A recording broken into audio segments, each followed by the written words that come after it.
Ketegasan Sri Mulyani selamatkan RI dari utang. Pemerintah batal menarik utang baru sebesar 310 triliun rupiah pada 2021. Hal ini dipengaruhi langkah pemerintah memanfaatkan kerjasama dengan Bank Indonesia serta membaiknya penerimaan negara karena lonjakan harga komoditas serta pemanfaatan SAL. Dalam APBN 2021, target pembiayaan anggaran adalah 1.006,4 triliun rupiah dan realisasinya 86,3% dari target, yaitu 868,6 triliun rupiah. Khusus pembiayaan utang neto realisasinya 867,4 triliun rupiah atau 310 triliun rupiah lebih rendah dari target. Artinya, pemerintah berhasil menyelamatkan negara dari beban utang yang harus ditanggung di masa depan. Direktur Strategi dan Portofolio Pembiayaan Kementerian Keuangan Riko Amir menjelaskan, pemerintah memperoleh utang dengan biaya murah, yakni dengan tingkat bunga lebih rendah dari pasar melalui langkah pembelian surat utang oleh BI. Sebagian bahkan menggunakan skema melalui burden sharing atau berbagi beban, yakni pemerintah tidak akan dikenakan beban bunga utang. Riko mengatakan realisasi penarikan utang hingga Desember 2021 mencapai 1.186,2 triliun rupiah atau 88,3% dari outlook tahun ini. Sebagian besar dari realisasi tersebut berasal dari penerbitan surat berharga negara sebesar 1.144,6 triliun rupiah. Sisanya 41,6 triliun rupiah merupakan pinjaman program yang mana realisasinya sudah mencapai 100% dari outlook tahun ini.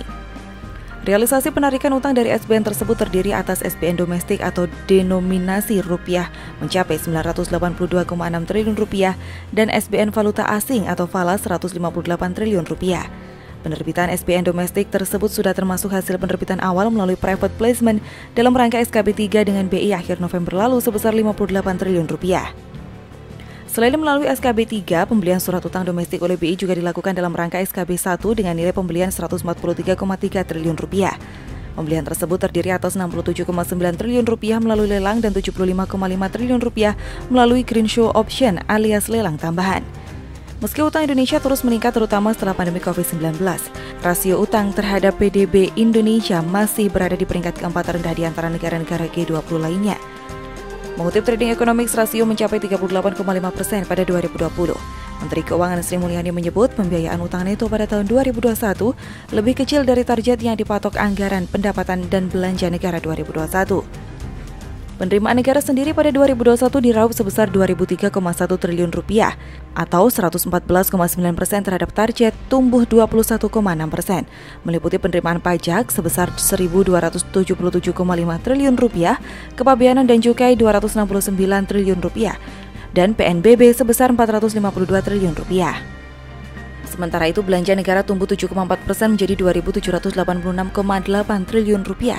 Rinciannya adalah belanja pemerintah pusat 2.001,1 triliun rupiah dan transfer ke daerah dan dana desa sebesar 785,7 triliun rupiah. Kemenkeu mencatat keseimbangan primer defisit 440,2 triliun rupiah atau lebih rendah dari tahun sebelumnya.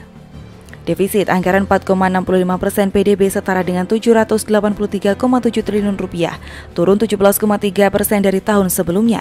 Sementara silpa ada 84,9 triliun rupiah.